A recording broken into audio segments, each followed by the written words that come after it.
I'm telling you, tuko ndani ya nyumba, karibu sana tena sana.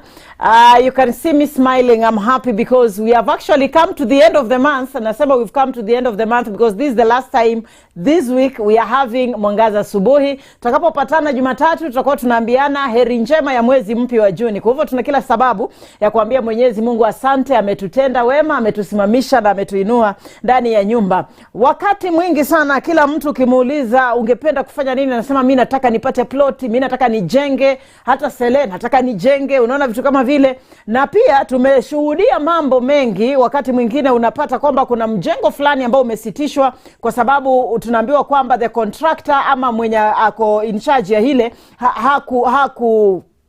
haku consult NEEMA, they didn't comply, ama hawakufanya hiki na kile. And most people kiwauliza NEEMA ni nini hawajui. Ukitaka kusaidika na NEEMA unaenda wapi hatujui. Hata wewe najua mtazamaji haujui. Na hiki kitu kinaitwa NEEMA, kama ni kitu ama ni mtu ama ni je, inapatikana tu mjini ama hata kule nyumbani nikitaka kujenga nyumba yangu bado lazima nishughulikishe mambo ya NEEMA. Ndio maana imebidi niite mtaalamu ndani ya nyumba, Mr. Otieno, aweze kutueleza tupate kuelewa kiuhakika, so that by the time you're making that decision that I want to set up a structure, you already know how and what you need to comply with and the kind of licenses ambazo unatarajia kuzipata. Edwin Otieno is a director at LWIN Consultants Limited. LWIN Consultant Limited, they actually act, you know, on behalf of NEEMA, kwamba wanakupa ushauri, wanakusaidia, wahakikisha kwamba you've gotten what you want in readiness and in compliance with that. So wakati ambapo tunazungumzia NEEMA compliance in construction, what are we talking about? Karibu sana 22914 Facebook page yetu Mwangaza TV na YouTube channel Mwangaza TV Kenya. Karibu sana Mr. Otieno. Asante. Yes, naomba hicho kipaza sauti utaninulia. Thank you very much.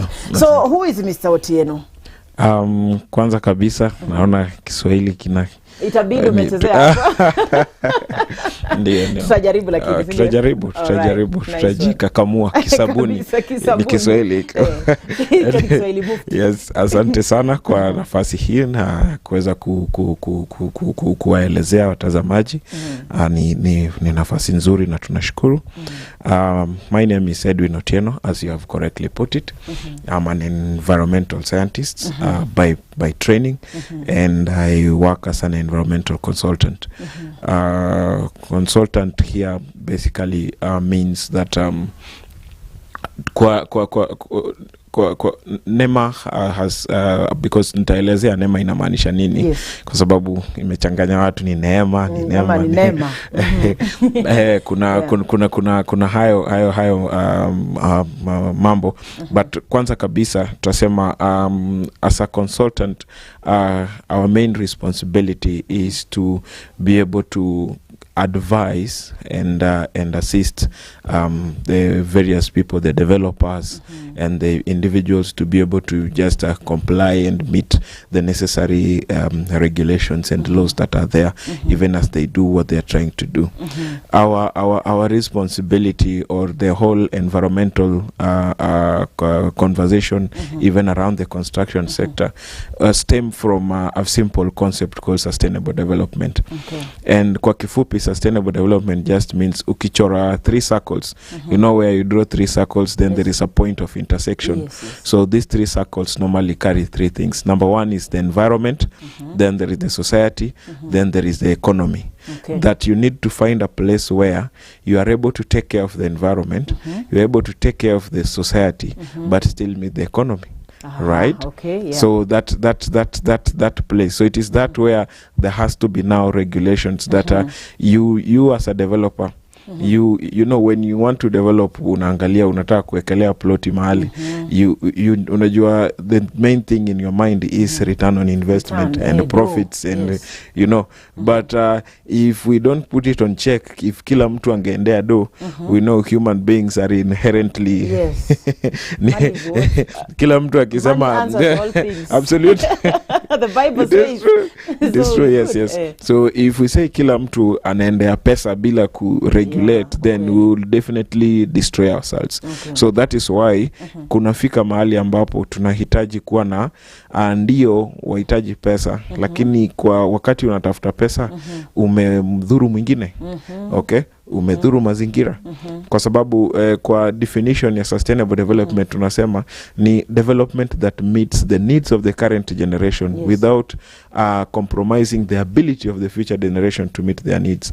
Basically what that means is, if there is a mango tree here, okay, you should be able to benefit from that mango tree, but make sure that wale kile kizazi kitakuja nyuma yako bado watakuwa na nafasi ya kupata hayo manufaa kutoka kwa that mango tree, right?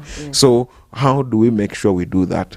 That is where now we have all these regulations and all this that we are trying to do to make sure the environment is there. So kwetu sisi we have been trained to look at the environment from that perspective, so that now wewe wakati unataka kujenga, wakati unataka kukuwa na project yoyote ile, we are able to now come in and just assist you to make sure there are few things you put in place to make sure you are sustainable. Nice one. So mtazamaji, ndivyo hivyo umeelewa. 22914. Sasa tunasonga mbele kabisa. I was listening to you kizungumza, unasema kwamba yes, kuna kwamba lazima uhakishe mambo matatu. Lazima uhakishe mazingira yako sawa, lazima uhakishe unapata kipato chako, na pia haudhuru the society, haudhuru mtu mwingine. And maybe someone is just watching and ashindwa, so what am I supposed to consider? What are these considerations that I need to put in place whenever I want to maybe visit NEEMA? Yani nikaa hivi niseme I want to go and talk to NEEMA or to the consultants or to the experts. What should be ringing in my mind? What should be ringing in your mind is first knowing and understanding what NEEMA is. Okay. NEEMA is actually an abbreviation. NEEMA means National Environment Management Authority. Kwa hivyo ni NEEMA, si NEEMA. NEEMA ni Grace. Najua mara nyingi hata watu wakiandamana wakiprotest, you'll always hear them, tumeenda NEEMA, you know. They stand against the graces of God and that keeps you safe. So NEEMA means National Environment Management Authority. NEEMA is a government agency responsible for all environmental management and policies in the country. NEEMA was created, I think, in 2002, thereabout. There is a law that created it. Kwa hivyo jukumu lao muhimu ni hiyo kufanya kuwa regulators. Wao ni regulators. Wao ndio wakati kuna kitu inaitwa policy implementation, when the government comes up with policy in the area of environment, it is them that are able to now enforce it. They also implement projects and they do coordination on matters environment. Now you can the government gives us in the constitution kuna mambo matatu kwa bill kwa rights. There is article 42 that talks about everyone having the right to clean and healthy environment. Una haki ya kuwa na mazingira mazuri na masafi. Na wakati una haki hiyo, ukisonga tena kwa article 60, I think it is 69, it says that you also have an obligation to protect that right for another person. Ya kwamba wewe una haki ya a clean and healthy environment, lakini pia bado una jukumu ya kuhakikisha mwenzako ana a clean and ana enjoy mazingira mazuri, right? So when you want to do anything, you want to engage in a project, for instance, unataka kuinvest, NEEMA haswa hawatakuja process ya kupata hiyo license. NEEMA hawatakuja kufanya hiyo process. That is why we are there now. So what you do is you identify an expert. For instance, as WAKA Consultants Limited, we are and maybe kwa kifupi, let me just explain that there are different categories of experts. There is an associate expert, that is the kitengo cha chini kabisa, yule ambaye anaanza kwa profession. There is a lead expert. For instance, I'm a lead expert. Now you are able to oversee projects. Then there is a firm of expert, where now ni kampuni mepewa license now the name. So like WAKA Consultants Limited is a firm of expert, which means license. Yes, tunaye leseni sasa sisi as a company. Then I also have my individual. The essence of the company one is now inside the company we have a lot of other expertise. Remember, maswala ya mazingira si one dimensional. Ina mambo mengi. Tumesema kuna society, kuna mahali tunahitaji sociologist, kuna mahali tunahitaji tunahitaji engineers. Yes. Kuna mahali tunahitaji architects. So inabeba watu wengi. Okay. So a firm of expert now would be able to carry so many people, so that depending on the nature of the project, and we'll talk about that, you are able to now assist and advise. Now, what we do is NEEMA has given us license, so that they have checked my competence. Wameona ya kwamba nimehitimu, nina zile skills zinahitajika, nina ile knowledge inahitajika kumshauri yule developer on what they need to do. Okay. Kwa hivyo wewe utakuja kwangu, I'll guide you, then we will do a report on your behalf. Then we will sign the report and present it to NEEMA. Okay. Now, jukumu la NEEMA ni kuangalia ile report tumeandika. Then wao pia watafanya what they call their ground truthing. Ama they'll come to the ground. Yes, Pia wahakikishe kwamba sija eka ukora pale ama sijadanganya. Then after that they will now give you a license. Okay? So as a developer, kuna njia kadhaa when you want to start what you can do. Number one is, yes, some of us, like firms like myself, now you now have understanding. Umesikia kuna kampuni inaitwa EDWIN, unaweza tuangalia kwenye mitandao, utapata contacts zetu, you can come to us direct. Na kwa wale ambao maybe hawajajua, when you go to the nearest NEEMA office in the counties, they have the list of experts who are license. Okay? From there, they are also able to do what? They're able to refer you to one who operates within that county. Then now it is you to go and engage them. You will engage at an individual level. You will negotiate on the consultancy fee, on the terms of reference. Kazi yangu itaanzia wapi, itaishia wapi, na mambo kama hayo. Then from there now you are able to start the process. So hiyo ni wakati wewe ni developer. Na remember, kwa pale tumesema kwa Bill of Rights, kuna hiyo part ya where as a developer you have the obligation. That is where you come to me. But remember, kunao pia wananchi ambao wameathirika. Kuna project imekuja in their neighborhood, for instance, and hawakubaliani nayo. Tumeona mambo kama hayo. Kuna maandamano. The most recent one is wale wameenda kujenga some hotels in Ngong Forest. Okay? Ni kesi bado iko pale. And I think before you leave the studio, you're going to respond to that, because you're going to respond. I hope I'll remember. I will. Who gave the license? I will definitely. And yes, that is something I've been following up. Some of the experts who are, in our circles as experts, these are conversations we'll get involved in. So there is that. So you see now what happens wewe ukiwa mwananchi ambaye ameathirika, which means your right to clean and healthy environment is being infringed upon. Then una haki pia ya kwenda straight kwa NEEMA sasa, na uende ucomplain. Useme, in my neighborhood pale chini kuna jirani ambaye anatupa takataka kwa mto, kuna mtu ananidhuru hivi, kuna kelele, kuna okay, anything environmental. Kwa sababu remember, when you go back to the three circles, we said there is environment, then there is the social well-being. Okay, then now there is economic well-being. So if that is affected, you are able to walk straight to NEEMA through a letter, through a phone call. You are able to launch. Most cases you do a letter, a formal letter, complaining. Then they should be able to now come in and address the issue. So who needs to comply? Who needs to comply? All of us. Again, if we go back to the Bill of Rights, remember I've said, Article 69, it says we all have an obligation. You see, we live in a country where the conversation of big fish versus small fish is so much. But remember, the role of environmental protection is for all of us. You see, there is, you as a contractor, okay, or maybe not even a contractor, you as a developer, for instance, you want to develop your facility, okay, in the process, because again maybe we will talk about now the process, in the process of getting this approval, right, you have you've acquired a piece of land, and you've gone to the architect. He has given you the design. You've consulted the local people, I mean our to land, not land surveyors, and the kanjo, you've known the kind of the land use in the area. Umekubaliwa maybe hapa unaweza jenga nyumba gorofa 6, gorofa 10. You know, recently we had a debate whether isili gorofa zinaweza enda beyond and all those kind of things. You've gotten that, so umepata design. Okay, umesema mimi najenga nyumba ni flat, inaenda gorofa 5. Okay, ya nyumba 1 bedrooms ama bed sitters.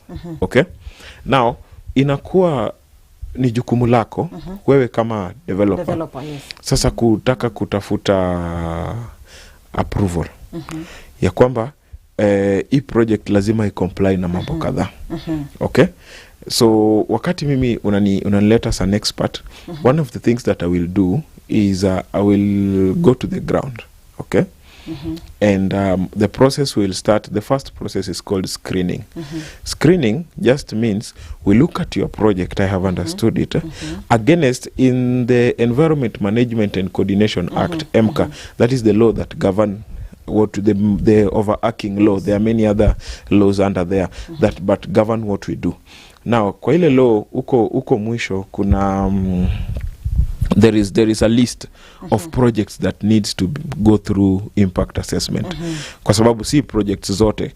Unajua kuna zile projects ambazo tunaziconsider as low risk.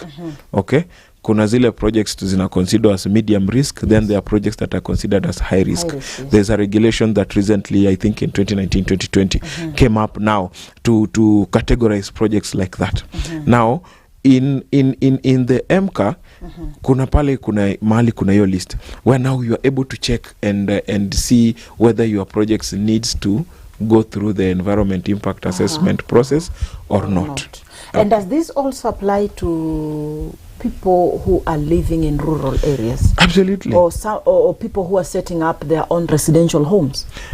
Now let me now explain that. Number one, environment is environment and compliance is compliance, whether you are in town or in the residential area. The only difference is, but if I'm on my own piece of land and I'm setting up a home, you still have a neighbor. You might be affecting that.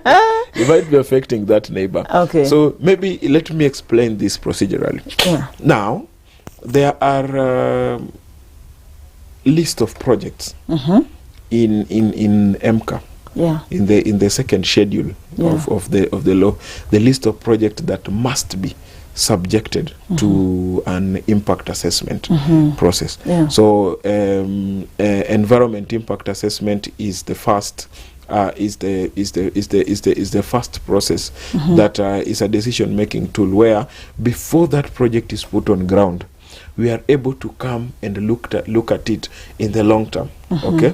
Vile we unaweza sema wakati unataka maybe kununua gari, unaangalia unasema ni gari gani haitanisumbua na spare parts, ni gari gani maybe itakuwa fuel efficient kwangu, ni gari gani, you know, you look at those things uko mbele kabla hata kujaingia kwa duka kuchukua kutafuta ile gari. The same thing na project ya kwamba umeketi chini, umeamua ukaona kwa area hii ile kitu nzuri nahitaji ni yake flat, ama kwa area hii kile kitu nahitaji ni my own home. Yes. Okay.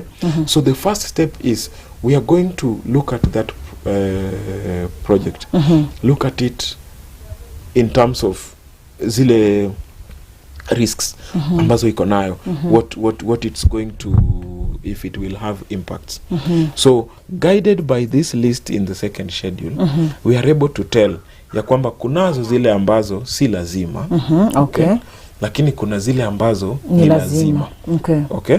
Now kwa zile ambazo ni lazima bado zimekuwa categorized mara 3, and this is what will explain to you why there is so much of this in urban areas yes, than it is in rural areas.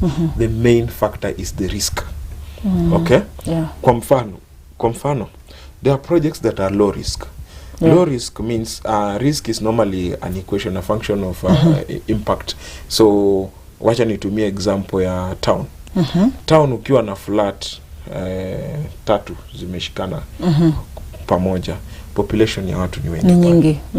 Ukiwa na explosion pale, chances cha hiyo explosion kudhuru watu wengi, the damage would be bigger high, yes, than if you had just an explosion in a one house somewhere where it is by itself. Yes. Okay? Yeah. So the low risk projects are projects whose impact is does not affect many people, yeah, and it's not long term. You know, there can be an impact that affects very few people, but it's long term. Okay? For instance, if we have a borehole that you are just using in your home, yeah, but it has a carcinogenic material, the impact on you would be when you suffer cancer. Cancer is a long term yes, impact, yes, for instance. There is also an impact that would, in one incident, would affect very many people. Okay? That's true. So it is based on those that a project is categorized as high risk, medium risk, and low risk. So for example, a low risk project is maybe a borehole. You just want to drill a borehole, or you want to do a social hall, or you want to do a church. Those ones normally are considered Low under risk. low risk. Medium risk are you want to do a flat, a residential flat, with up to 100 people, to accommodate up to 100 people. There's the limit in terms of the number of people and the number of floors, Yes. and also the location. High risk projects are projects like petrol station, okay, or maybe you are doing a road that cuts through 3-4 counties, okay, which means if this one will have an impact, the affects the masses. severity of that impact, it affects To a masses, wide yeah. area, it affects many people. Yeah. Okay, so now because of that, with that, then we are able to now come and advise you and tell you, now you need to, your project is, and depending on the risk, whether high on the categorization, now there is the type of report that you are now going to do for you. So back to your question on who needs to comply. Yeah. Now, you as the developer, Yes. it is your responsibility to initiate the compliance process. Okay. But even the community, okay, they also have a responsibility. So that is why in the process there is public participation. Unfortunately, in most cases, people think public participation, okay, is one way that mimi nakuja kuomba ruhusa kwa wananchi wanikubalie. No, public participation is two way. Ya kwamba you as the people who are going to live with this project, Yes. around you, you are also have a responsibility to help me make the project better for your environment. And therefore, it is actually wrong if people refuse to take part in public participation.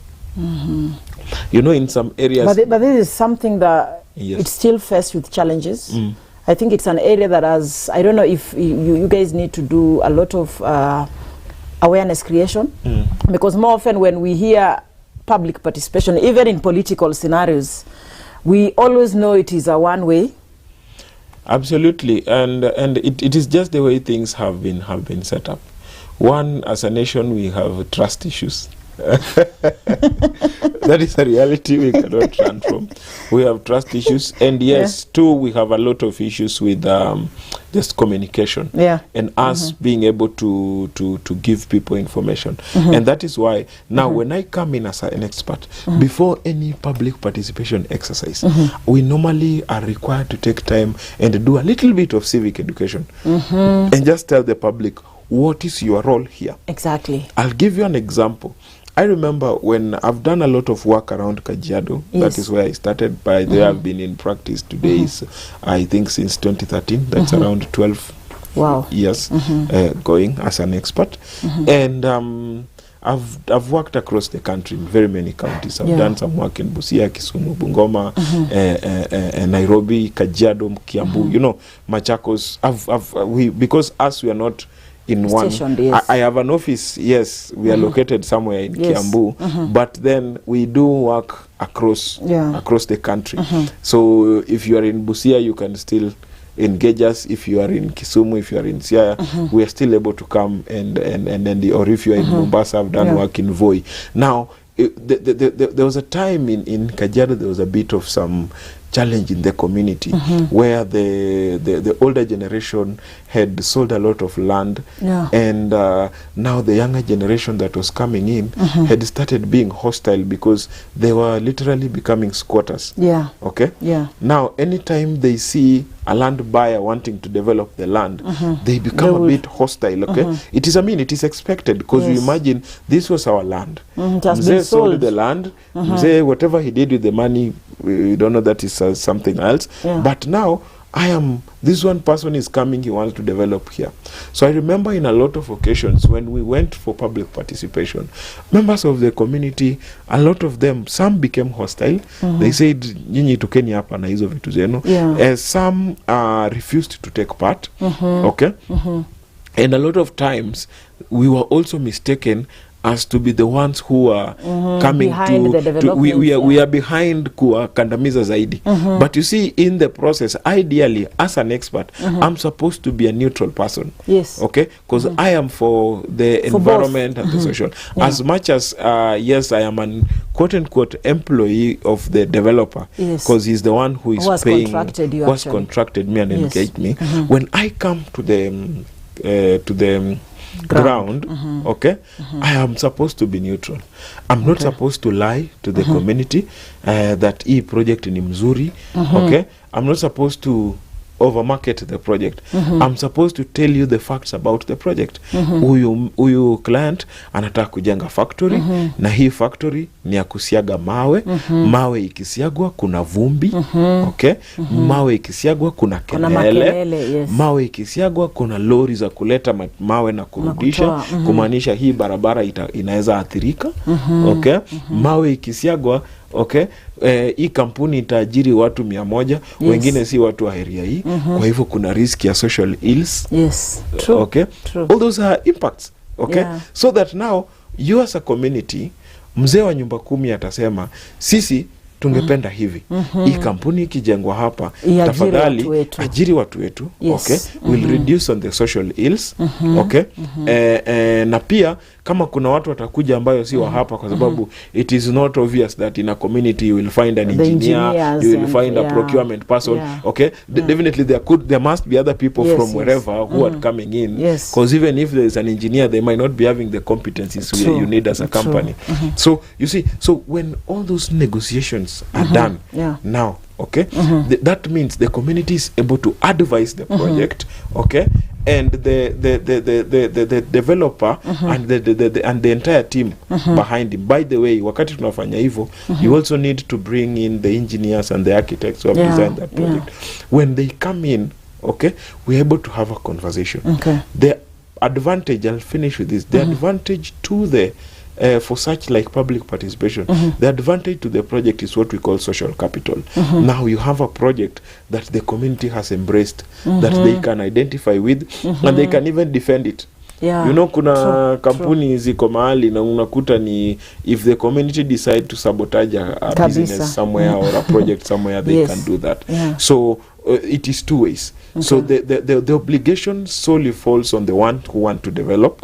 Okay, but during this process, especially the environmental impact assessment process, both even the community, the local government, and every other stakeholder, they have a responsibility to help inform this project so that it is better. All right. Thanks. I want us to look at the mistakes from both ends. Mistakes that we make, sisi kama developers, either as the community and then from your end also. Why am I requesting us to talk about the mistakes? We've had issues like last year during the floods.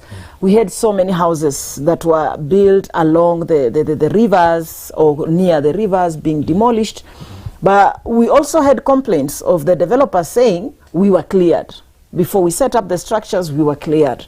So who is to blame there? And of course, the Ngong Forest issue. What are the mistakes? Like, what are some of the mistakes that can be done from your end? Well, in the EIA process, or when we want to talk about the mistake, one, I normally start by saying this. We live in a generation, we have two types of people in our, let's say, our country today. I grew up in an environment where we knew in a society where we knew the job of taking care of the environment is the job of the scouts. True. Unajua kitambo ilikuwa kukiwa na new scouts tu tulikuwa tunaona wanaenda. The rest of us in the forest, by the way. The rest of us even we were, the tree planting. Yes. You see. So the rest of us, there is that conditioning that never came into us early enough, okay, to know that the role of taking care of the environment is for all of us. How has that now manifested? Remember, we've had a situation where we have political leaders and influential people arguing that I remember this because this is the domain. We had a leader just openly saying on TV that wacha mto isongee nyumba. Okay? Now, it is on the basis of that reasoning that people, because remember I said we have economy, we have society, then we have environment. Now, a lot of people try to pull to the economic side more. Okay? And we forget the environment. There is always this analogy that Nairobi had to waste shamba. But that's okay? Nairobi had to waste shamba. And it's been a battle for years. Okay? This is actually not just Nairobi, globally. And if you look at what Wangari Maathai fought a lot, people, there are men who would sit down and see this Uhuru Park inatusaidia na nini hapa. Uwanja umekaa tu hapa. Hapa tungekuwa tumeweka flats bana, ploti maguta. You can imagine its location. Yes. Hapa msiasha piga hesabu haraka amekwambia hapa ukiweka hoteli hapa, it is next to the airport, access to the expressway, and that person does not care about what will happen. Okay? True. The same thing with maybe the conversation that was happening about increasing the building, the floors in Isilis and those not. Now, this is where the impact come in. And this is where now the environment, people in the environment side now begin to start pushing back. Picture this. Right now, when there is no rain, the river shrinks. True. Okay? Wewe unakuja unaweka nyumba hapo. Kwa sababu umepata shamba. Kwa sababu inaonekana kama shamba. Okay? Wakati maji imerudi, inakuja inapata kuna nyumba pale. But who approves before I set up that structure? We will get to that. Okay? I feel okay. So now the approval and the procedure is now the brokenness in our society. Okay. And in our leadership. Okay. And because we have very good laws. But you see, laws don't implement themselves. True. There are people who are supposed to implement the law. Laws, okay. Now, if you get somebody who is supposed to protect them, to be a gatekeeper and protect the environment, if they lower their guard and they say, give me my cat, you go do whatever you want to do. Okay? And I remember there was a clip that was trending sometime last year from a Tanzanian minister. And I know Kenyans and Tanzanians now have their thing going on. But I'll use this example. There was this Tanzanian minister who said he went in an area and there were floods. Then he openly said, huku hakuna mafuriko. Then people are wondering, why is this guy saying hakuna mafuriko? Then he gave a very wonderful explanation. And he said, wewe, wakati umekuja, umejenga kwa njia ya maji. Maji ikija, inatafuta njia yake, inajaza nyumba yako. Hayo sio mafuriko. You know, and he said there are no flooding. It is you guys who have gone on the way of the waters. Yes. Now the water is reclaiming its way. It is you who is there. Now, back to the mistakes. Number one, for the longest time, people have believed NEEMA and this environmental process is an impediment to development. Nikizuizi. Okay? Because just as I've said, why do we need those trees in Uhuru Park? Why don't we put here Gorofa? Okay? Very fast. I mean, we will have money. Okay? But then, what is the role of those trees there? What is the role of that green space within there? So, the first mistake that people do is that with the mind and the thinking that environmental compliance and NEEMA and its process are actually a hindrance to development. Yes, on the technical side, there is a part of it where there is an hindrance, but it is just on the coast. And President Uhuru's government, the last term, they tried to deal with that. We might not discuss that now. But that is the first thing. So we imagine, therefore, we try and bypass this process. Okay, and remember, before you do construction, there are a number of approvals you need. As I said, one, you have acquired the piece of land. Okay, so that piece of land, is it a legal piece of land? We have our laws that talks very clear about the riparian area. Now, when you enter and acquired land, and you know 30 meters from the river is a riparian area, so you bought just next to the riparian area, but you decided to award yourself this extra 30 meters. Okay, now that is the first mistake. Okay, you've done that. Number two, now after acquiring land, you design the project you want. Okay, and there is what we call planning and physical planning, where we have areas that are zoned. We have areas that are zoned for high density resident. There are areas that are zoned for low density, and all these factors are informed by a lot of things. Infrastructure. You can't put 1,000 people in a place where there is no even road to access that place. There is no water. Social amenities are not there.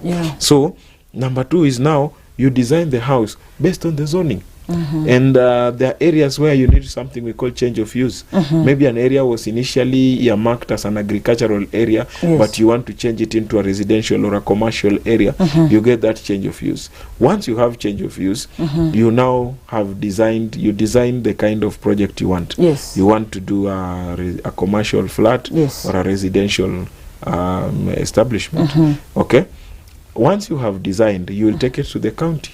The county government will give you the physical planning. They'll give you their relevant approvals based on the design, structural, all those factors. Once you get the county government approval, you now go to NEEMA. Okay? Why? For me to do an impact assessment report, it must be based on an existing design. That is when I should be able to look forward. For instance, the impacts of a commercial building are different from the impact of a residential building. And even further, residential buildings have different impacts. I'll give you an example. There is an area people refuse that hapa usijenge bed sitters. Why? It's true. Bed sitters are associated to be inhabited by a certain class of citizens. Okay? Sema bed sitter inabeba vijana wadogo na nini. So you have many bed sitters here. You will attract watu wa wines and spirit hapa. Okay? You have many one bedroom, two bedrooms here, which means this is a majority families, of people who come are families. Now there's a way where a family person will behave compared to a single person in. That's true. You know, all those all those have an implication. Okay, so once you have looked at that, then now you get the NEEMA. We do the NEEMA report. Okay. The NEEMA report is normally a time-bound process. Okay, so number one is we will do a report, we will visit the site, we will do public participation, and there are different forms of public participation, by the way. There are those that we do questionnaires, and we give to individuals to just fill. There are public participation where we actually call people to sit down for a baraza, and people are able to dialogue and engage and give their feedback. After that, we go sit back in the office, now do a report, compile a complete report from our background studies, public participation, stakeholder engagement. There are those that you even talk to other, like now that one, the person who is constructing in the forest, you need to talk to KWS and KFS and all those stakeholders. So once you have done that, we're able to compile that report, okay, and now take it to NEEMA. NEEMA will review the report. They will come to ground, and when we do a report, we attach the drawings, we attach all those things, so that they're able to look at the report. Then they should be able to come to the ground, do their confirmation and confirm whether some of the things you have said are true. Then now they go. Now NEEMA will make a decision, and normally they have 3 options. Mambo matatu. So number one, they will approve the project. Okay, outright. They will give you a license. Okay. Number two, they can reject the project with conditions. And tell you before we approve this project, make Meet changes this. A, B, C, D. Yeah. For instance, you have constructed on the flight path, and according to that area, because the review process of NEEMA is not just NEEMA themselves. Yeah. They're what we call lead agencies. Yeah. Okay, that is other government agencies. You are doing a petrol station, a copy must be taken to EPRA, so Okay. that EPRA can give Can their also- okay. can give their feedback. Yeah. You are constructing near the airport, Kenya Civil Aviation Authority Yeah. must be engaged. Yeah. So they will receive those comments from other lead agencies, Yes. and then they will come and tell you, you are doing a flat, but you are on a flight path in this area. According to Kenya Civil Aviation Yes. Authority regulations, Yeah. you This can is only how go high. a maximum of 3 floors. So Yes. kindly change the design to 3 floors, then we will proceed. Yeah. Now you can do those conditions. Once you have done that, they'll approve. Then there are projects that NEEMA would outrightly reject. Okay. We have a number of projects that have been rejected. Now the case of the hotel in the forest, Yes. in the news yesterday, I think it was a day before yesterday, from the report is that NEEMA actually rejected that project. Why? They gave the information that the report was not well done, or was not properly done, and something like that, and they didn't allow it. There are a number of projects that NEEMA has rejected, but remember, there are also projects that NEEMA has licensed and the courts have revoked. And what happens in such cases? Yes. Where NEEMA authorize, sindio, authorize, then okay, that one is understandable. In areas now like that case, kwamba NEEMA imekata, then I go ahead and, proceed. What are the consequences? You definitely are now, NEEMA, you are now breaking the law. You are now breaking the law. So Okay. the consequence is very simple. One should be charged in a court of law. Because again, remember, I started by saying NEEMA is a government agency. Yes. And they operate under a law. There is the Environment Management and Coordination Act. Yes. Then there is other regulation, Environmental Impact Assessment regulations, and other regulations. So when NEEMA outrightly communicates and says this project has been rejected, license has been denied, then you proceed and do the project. Now you are in defiance. So the consequence there is very simple. You are breaking the law.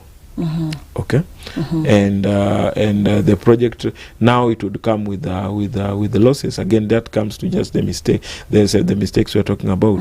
So number one, you financial losses. Yeah. For instance, that project in Ngong Falls, there's already an investment that has gone into it. Yes. You've paid an expert. There was work that had already started. Yes. Okay, it is a loss on the developer if at all they're going to follow through and completely stop the project. Then it is a loss on the developer. Of course, it is a loss on the environment, because there's already some damage to the environment. True. Okay. But back to an ordinary or these other developers in the construction sector. Yeah. So the mistakes are one, trying to cut shortcuts.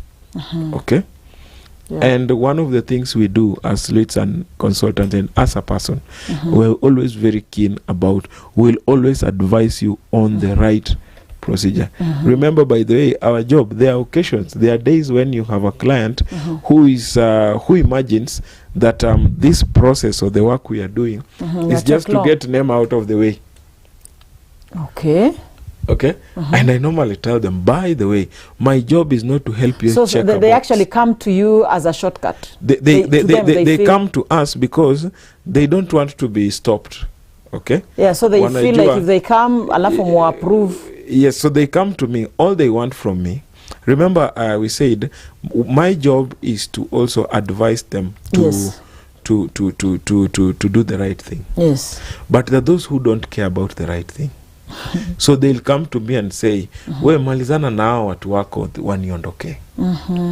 Okay? You do whatever you have to do. So you do whatever you them. have to do. Get these people out of my way. I want that license so that they don't show up on my doorstep. That is a wrong way of looking at it. Yeah. Okay? Yeah. Because remember now, there could be other issues that may come with that. Yes. Yes. Okay? So that is something that we're also very keen about. We'll tell you, follow the right process. I've seen cases where we have a developer who is trying during the approval, amekupatia drawing yenye imeenda floors 3. Then akitaka kuimplement, sasa anataka kuimplement 5. Yeah. Okay. Now whatever you presented was whatever 3. I presented was 3. Yeah. So we have to make sure that from our side, that one has been captured correctly. So do you normally do follow-ups? We are supposed to. Okay. But sometimes, remember, for a client who, remember the client, the developer is the one who pays us to act on their behalf. Okay. Now, even that follow-up requires, attracts a fee. Okay. Now, the one who comes to me and just says, you get them out of my way. Okay? That person is not interested in, once I give him that license, I'm also as irrelevant to him as everybody else. That's true. Everybody else. Yeah. And that is actually very wrong. Why? A lot of projects have incurred losses, okay, because of that approach. To a point that right now, and this is an advice to developers, that right now, even banks have suffered a lot of bad loans because they financed a project. Remember, you want to do a flat. Yes. Bank will give you a loan so that ujenge hii flat, ukimaliza wateja waingie, okay? As they pay rent, you are able to pay them. Now, they give you money. Unajenga, unafika mahali, umesha tumia 50 million, okay? Then hiyo project inakuja inasimamishwa. You see, what that means is you are not able to service the loan. Yes. Okay? Then the bank will lose that money. Yes. So right now, what the banks are doing is that one of the things they want before they finance you is that you have done this due diligence and this work properly. Okay? Ya kwamba umezifanya zote na umezifanya vizuri.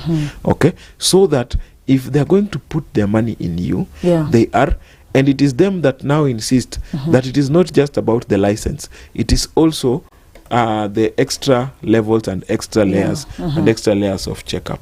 So for us, when one of the things that we have as an advantage is that because of experience and just relationship in our process, we make sure by the time we engage, because again there are consultants here in the industry who are for money and for profit. For instance, that Ngong Forest project, it was in the news. The expert who did that actually cut some shortcuts. The public participation, for example, one thing that was mentioned was that the public participation, he put fake photos. Okay, it never happened. So he just went and got photos from somewhere else and put in the report and claimed that public participation happened. Of course, you can only do that when you know that hii project haiwezi wananchi hawawezi kubali, of course. Okay? So there are experts who sometimes would also misguide you. So it is important for you also as a developer to also try and familiarize yourself with the process. So for us, our initial engagement always includes that. Tutakueleza. Tutakuambia, this is the process, this is what you need, this is how you need to go, so that by the time we are going on, you are also part and parcel of it. I'm not telling you, weka kando, niende, 2-3 days, 1 month down the line, shika makaratasi. Now a quick one. How long does the license take before it's released? Very good question. Ideally, it should take a month. Of course, depending on the project. Low risk projects should be 10 days. Medium risk should be a month to 1.5 months. High risk projects normally take long, around 2-3 months. But that's the longest it should take. That's the longest it should take. But in most cases, it takes longer because of a number of reasons. Number one, when I submitted the report, I didn't give adequate documents. Remember, I said NEEMA can ask for more information. So my job as an expert is to save you time by making sure that you have everything you need. Okay, and also you as the developer, you make sure that you give me every information, so that by the time I'm going out there, I have everything that you need to make the process smoother. Of course, there are always also challenges on the side of NEEMA that sometimes can make the process longer. So someone who is watching us this morning anasema Luitsan na kina nani, how can I get to them, how can I communicate to them? A quick one. Thank you. And as I said, Luitsan Consultants, we are a firm of experts. We are able to help you through all environmental due diligence and compliance. Because of time, maybe we weren't able to just talk about the others. There is environmental audit. There is the wastewater management that you need to make sure you are compliant in that in that sector. So we are a one-stop shop. We are able to help you solve all that. We are available our social media, and we also have our contacts. I don't know if we can give our contact. Our office number is 0746 469 829. With that 0746 469 829. With that, you are able to reach us, and you are also able to advise, and just guide you on what needs to be done. Remember, once you have the license, compliance does not end there. Compliance is a continuous process. After you get the EIA license, the impact assessment license, you will construct. Once you have constructed, there is something you need to do, which is called an annual environmental audit. That is just making sure that you check on the project to see if it complies with some of the conditions. And because remember, saya design unaweza sema you will manage your waste properly. Lakini vitu kwa ground, once nyumba imeanza, zinakuwa different. So we are able to help with all that and just follow through. Thank you so much. Anaona time yetu imetupiga kisogo kidogo. Naona ni saa 2, nimekula dakika moja mwelekezi. But thank you so much for coming, and thank you for that enriching information ambayo watu wengi hatukujua, watu wengi tumekuwa tukishindwa. Wengi kunawezekana hata tumejenga pasipo sisi kukimbizana na hizo njia, ama tulikimbizana tukachukua njia ya mkato, lakini it is always good to do the right thing. I think Mungu akitujalia next time tupate time, we give solutions to those of us ambao tumetumia njia ya mkato na tunaendelea kujenga. Is there a remedy? Is there a way we can always go back to the drawing board and rectify things? Hii itakuwa tunashughulikia. But thank you so much. Mtazamaji, kipindi chetu kinaendelea. As I'm releasing my guest, ndarejea na baba na mwanae ambaye anaishi ama yuko na ugonjwa wa kifafa. We are actually trying to create awareness about epilepsy. Si kitu ambacho yafaa utenge mtu, si ugonjwa ambao yafaa useme ni wa uchawi. How do we deal with this? Badala ya kufungia mtoto nyumbani, tufanyeje ili hawa watoto wapate maisha ya kawaida? Hii ni baada